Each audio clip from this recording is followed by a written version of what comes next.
Good afternoon, everyone. It's just so nice. We had to play it twice once again. Wake you on up if you're getting up, because depending on where you are in the world. Good afternoon, good morning, grand rising. It's Monday, people. So you know what time it is. It's time for your favorite accountability podcast, Dream Do Done, with Serena Brown Travis, the pulpit chick who was doing pulpit chick duties. So she is not able to join us today, but so exciting. She was able to take care of family nuptials. I can't wait to hear all the stories, and the how-to coach, Tamara Hartley, and myself, Dr. Stacey N.C. Grant, the chief faithpreneur. So thank you all for being here and being a part of the show. Hey, Myron Pemberton, good to see you, my friend. Miss you too. Hope all is well. So, Tamara, it's July 19th. OMG. Like, where in the world is 2021 going? Like, yes, I was saying the other day, like, it's summer. I'm like, it's summer. Summer is about to be over. if you blink two more times, summer's going to be over too. Exactly. Like, what is happening? But, we're here. We always find ourselves cautioning folk post these 16 months that we have been witnessing. Just be mindful. COVID is not gone. I know that the world is opening up. Our country is opening up. States are opening up and people are moving about. But the news is just not reporting the amount of people that are still dying from this virus, the amount of people who are still in hospitals that are fighting through recovery. And even with the vaccination, contracting COVID, a whole family on my prayer call that I do this weekend, we had to pray for a whole family who everybody was vaccinated and still contracted COVID. So they're fighting their way through. So I just say that not to scare you, but just to remind you to be mindful and use wisdom with how you move about, wearing your mask, socially distancing, and washing your hands. You know how I feel about the washing your hands, Tamara. Like, I hope that you didn't learn how to wash your hands because of COVID. No, but you know what? You are absolutely right. And I was reading, with a lot of people going back to work and going back into their office and things like that, starting to have in-person meetings, that, the new strains that are popping up, you really do have to be careful. So a lot of times they're still encouraging you, if you have that virtual business going on, keep it up, ramp it up, because you do not know. So if you have the luxury of not being able to have to go outside of your personal space to work and do business, you are still encouraged to do so at this time. Absolutely. Absolutely. So with that being said, it's also a time to reflect on how we take care of ourselves, because ultimately that's what we're talking about. For those of you that watch the show and you are business owners, if you are, building enterprises, you understand that you can't build much if you laid up in a hospital bed, right? And if you don't have sick leave, then it is just like, okay, what are you going to do? So you need to take care of yourself. And that's what COVID has shown us, that we go ahead and make sure that we are boosting our immune system. We're doing what we can with physical exercise. We're drinking enough water. We're taking our vitamins. And now, believe it or not, Tamara, self-care is a thing. Like, people are actually looking at, and oh, wait, let me go back to this particular article that's talking about self-care being a trend in 2021, that over 250% increase in self-care related searches have happened on Google, right? So that means that men and women, all ages and ranges, believe that self-care is an important part of making a healthier lifestyle choice. And many of them believe that these self-care practices have an impact on their overall well-being. Duh, that makes sense, right? Because of everything that we've seen. Yeah, and not only that, I mean, people are really looking for self-care just to kind of stay sane during these times when we can't go most places and do the things we're used to doing. It's like, people, that's probably why so many people are out and about right now, because it was kind of stir crazy being in the house for so long. But you do still have to practice that self-care because, again, like you said, if you are not right, you can't take care of all the things and all the people, we're wives, we're mothers. You can't do all the things you need to do for your business or whatever you're doing if you're not well. And so people have to get creative now about how they do this self-care. But it's more because of the mental health things, issues and things and challenges that have been going on, not just because of COVID, because of so many things happening in the world. Mental health is so important right now. So in promoting mental health and taking care of yourself and better care of yourself, people are really jumping into the self-care movement and making sure they carve out that time for themselves. So I totally get it. I used to have a problem with self-care. We talked about that plenty of times on the show. And Yeah. when you have children, it's so funny that you do everything to make sure they have their up-to-date physicals, their up-to-date shots. You make sure they're on point. But when it comes to yourself, a lot of the times those things kind of go by the wayside, not because you're like, okay, I'm not doing any of this stuff for myself. It's like you can't find the time, you can't find the energy. When you have time and energy, what do you want to do? Now, sleep is okay because that's what you want to do. You want to take a nap, you want to get caught up on your rest, but we have to also get caught up on our wellness. Absolutely. And sleep is a form of self-care, getting It the is. proper amount of sleep. So let's be clear. That is the That team is no true. sleep. Yeah, team no sleep don't work. Is not sustainable. So getting sleep is a part of it. And thank you, Myron. He is too much. Myron, I've been working out, drinking my water, working on making sure that the latter days are the better days. But yeah, I love how this article speaks on the medical practices that some people are going back to, the good old stuff growing out of the ground that some of our grandparents used to use. Coming from the islands, there's always some sort of branch that you can break off a tree, some leaf that you can boil, something that comes from the earth that helps you sustain yourself. And then they're talking about all the different ways that you can really put self-care as a priority. But what is also intriguing to me, look at this. Self-care products will drive consumer sales in 2021. So in 2014, the self-care industry had an estimated value of 10 billion. Now, as we leave 2020, it is boomed to 450 billion. That Wow. is crazy. That's astronomical growth. As That overall trends in is. health and wellness continue to expand, the topic of self care is everywhere. In fact, nearly 9 out of 10 Americans, 88%, actively practice self care, and 1/3 of consumers have increased their self care behavior during this past year because of Yeah. COVID.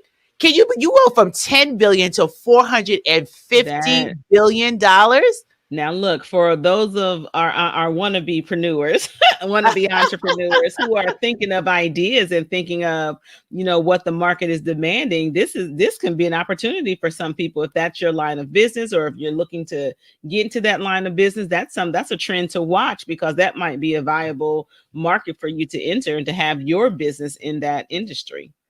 Absolutely. Or even service providers, if you're not of the entrepreneurial strain and you want to work somewhere, looking at places that are expanding and growing, this could also be workforce opportunity for those of you who want to go that far, because 44% of millennials practice self-care, 57% of baby boomers, and 64% of the swing generation practice self-care. Well, where's our generation? I don't think I'm in none of those. Like, what the what? But, Look, we're the ones struggling with self-care. We're still trying to make the time for self-care. Our priorities are a little bit different. We weren't taught self-care, so we're still learning. oh my goodness, for real. And I mean, this is just something definitely for further inquiry and investigation for everyone listening. Whether you're someone who's not in business, you just want to take better care of yourself, seeing what options are there. If you are in business, just like Tamara said, hello, where can you add some expansion to your bottom line?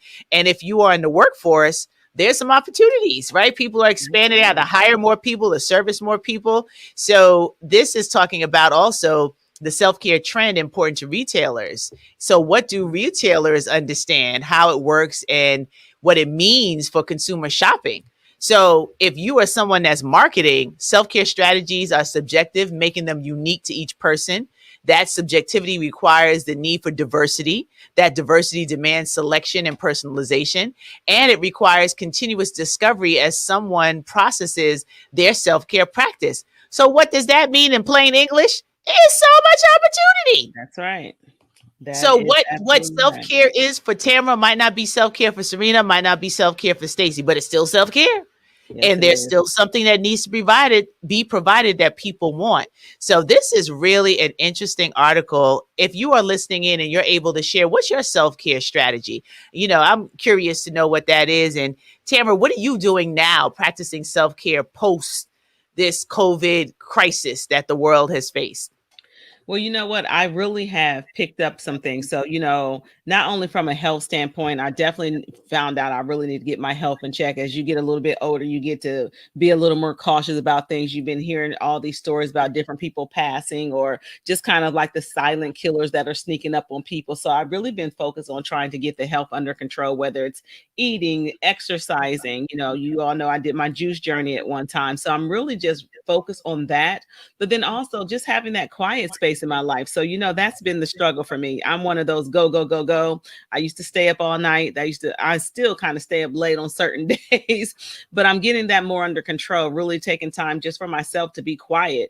Guess what, you all? I watch some television, like I watch some series, I don't really take the time out to do a lot of those things. So sometimes I'm sitting in my chair and I'm just relaxing and watching television, taking my mind off of, being an entrepreneur. Sometimes we think we got to go, go, go, go. And, it becomes a habit.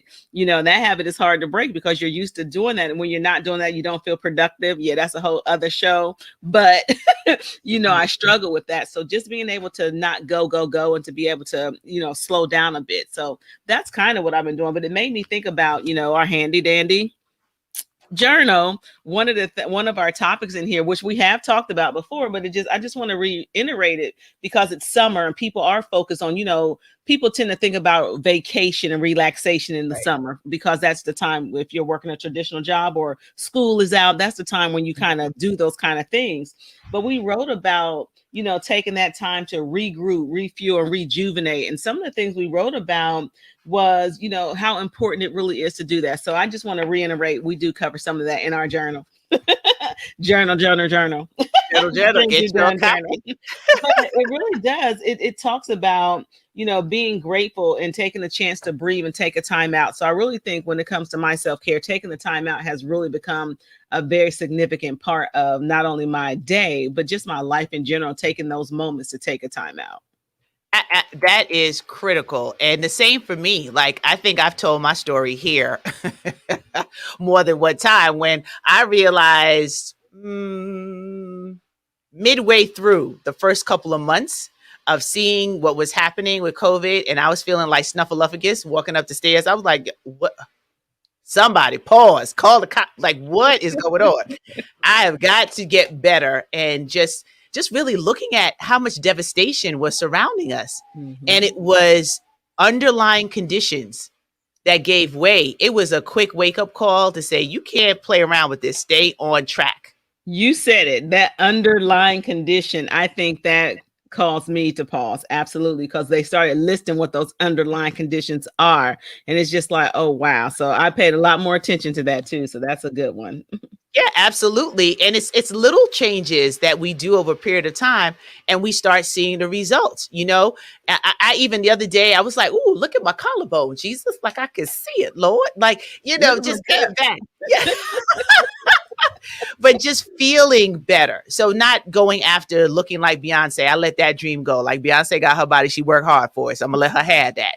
But as far as mine, just making sure that I'm taking care of it so that I can be here to enjoy my family, enjoy all of the hard work that went into building a business, that I can be here for the fruits of the labor. I don't need for the future generations to enjoy more than I do. I got to enjoy my own stuff while I leave for them. Right. And taking that time, it's been so liberating to just pause, to go out for my walks. My time has increased, even doing a run. Now I'm getting back because my jump rope has been so lonely for a couple of months because I forgot to spend some quality time, but just getting back with those aerobics again. But I'm looking forward to it. I eat differently. So all of that helps my self-care and my sanity.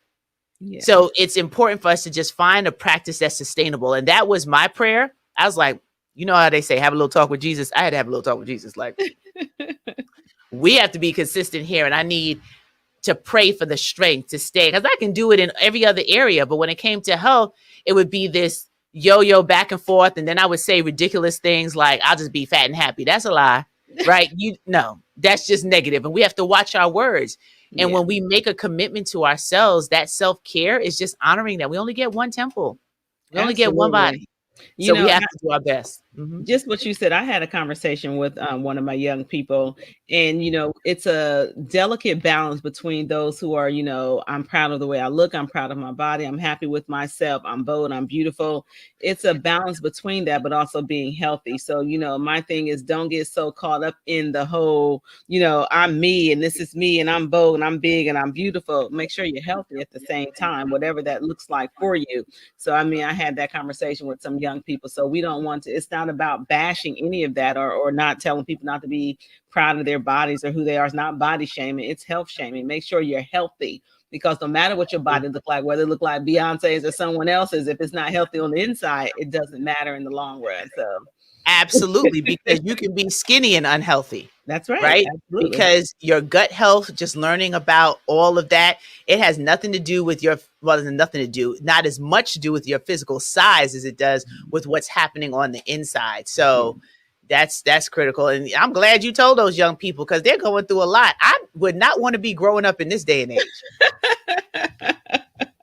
It's just too much. I'm like, It's I a lot. thought life was complicated when we were growing up. I'm like, now I don't even know how. I'm looking at my nieces. I'm looking at some of my godchildren. I'm like, Lord, be a fence, because I don't Yeah. know. So I have to share this, because just thinking about our young people. So last week I had the pleasure of pouring into some young ladies. It was about 20 young ladies, ages 12 to 16. And so what I was talking about was your personal brand and just the importance of like your first impression. And it was so funny. So I had my college student, my daughter, participate with me. So I go into the presentation and I'm dressed like I dress for my presentation. I'm like, hi, I'm Tamara Hartley. I'm here to talk to you about this. And my daughter rushes in like, so I'm Tamara Hartley. I'm here to give you a presentation. And I'm like, I'm Tamara Hartley. She's like, no, I'm Tamara Hartley. So one of the things we did, I said, okay, let me ask you, who do you think is the real Tamara Hartley, me or her? And it was so funny, because I had her dressed like, she had on like this halter top, some little booty shorts. She was just dressed, and they thought she was Tamara Hartley. Oh, it was so funny, but it was we learned a lot of lessons that day. But even their perception, how we are old school, so it's all about your presentation, how you present yourself. To them, it wasn't all that. She was more believable to them, because they thought she was like an influencer or like a brand. And they thought that's what she was there to talk about. So it was just so funny. But those conversations were just so all over the place. It's nice to be able to pour into those young ladies who may have self-esteem issues, and really talk to them about some of that stuff, but to listen at the same time. So I was able to listen. That is so interesting that they thought that she was the real Tamara Hartley. Yeah, they thought she was was that way. And then when we said, why do you think that, they had reasons why. Some people thought I was, because they said I was dressed professional. I was this. I did have on, of course, my branded Tamara Hartley shirt. So they said that. But when it came to her, it was like, well, she seemed a little more confident about it. The way she was dressed was like she was a fashion designer, because that's their world. So it wasn't like I thought it was going to be. Wow, that is hilarious. It was. I hope you taped it. Yeah, no, actually we did. And it was a part of a program that a soror of ours is actually doing in Columbus. And she asked me if I can come out and do it, and I did.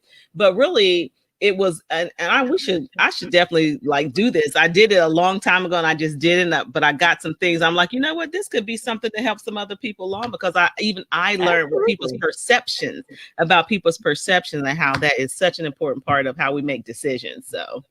Absolutely. That I love that. And I do some of that work with the young people up here. So I think you gave me an idea. I might have to flip the script, but see, so many of them know me that won't work. I gotta come up with something else. Well, it was one person in there that knew both of us, so she had to kind of just like sit back, but no one else knew who we were. But someone did say, well, you all look alike. So that was funny. when they found out she was like a college student, that there was one girl in there who wanted to be like a forensic scientist. So that's my daughter's major. So she was able to talk to her. They hooked up afterwards. So it was like a really good day. That is awesome. That is awesome. Well, thank you for sharing that story. I'm glad you did. And perception is important. Acknowledging that. That's a whole show on that. So we pivoted a little bit from the self-care into the perception, because the self-care, how you see yourself, how you feel about yourself, also influences and impacts people's perception of you. So that is how we tie that one in. This was good today. And I appreciate everyone for tuning in. If you're doing the replay, #replay, so that we know.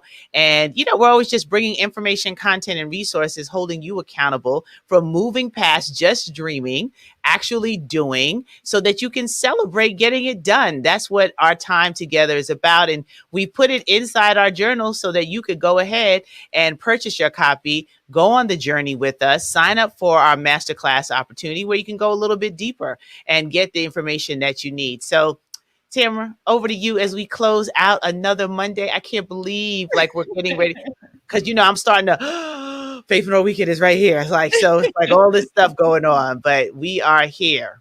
Well, I will tell you, I did some maintenance over the weekend just of the website, looking at our list as they're growing, our waiting list, and people are jumping on the waiting list. So we're happy about that. We have a lot of things coming up this summer, with Faithpreneur Weekend, which is an epic thing that's coming up. So after that, we will be looking to start some of those programs. So you need to make sure that you are on the wait list for the masterclass so that you can be included in that. So like I said, I've been seeing the numbers go up and up and up. So make sure you are, so that you don't get left out. We're happy that you are tuning in every Monday, but make sure you go to our website so you can do some things beyond Monday to make sure that you're getting it done in 2021. Absolutely. All right, everyone. Thank you for tuning in, and we'll see you next week. Same time, one-ish. One-ish.